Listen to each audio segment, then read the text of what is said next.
பொதுவாக திருப்பதி செல்ல வேண்டும் என்று நினைப்பவர்கள் நேராக திருப்பதிக்கு சென்று டோக்கனை எடுத்து பெருமாளை தரிசனம் செய்துவிட்டு லட்டை வாங்கி கொண்டு வீட்டிற்குள் வந்து விடுவார்கள். நாங்களும் திருப்பதிக்கு போயிட்டோம் என்று அனைவரிடம் லட்டை கொடுத்து சொல்வார்கள். அப்படி செய்வதன் மூலம் அவர்களுக்கு எந்த பலனும் கிடைக்காது.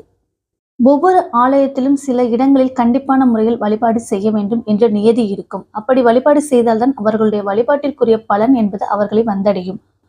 பொதுவாக திருப்பதிக்கு செல்பவர்கள் திருப்பதி பெருமாளை வழிபடுவதைப் போலவே கீழே இருக்கும் அலமேலு மங்கையில் வீற்றிருக்கும் தாயாரையும் வழிபட வேண்டும். திருப்பதிக்கு செல்வதற்கு முன்பாக வழிபடலாம். திருப்பதி சென்று முடித்து வீட்டிற்கு வரும் பொழுது கூட தாயாரை வழிபடலாம்.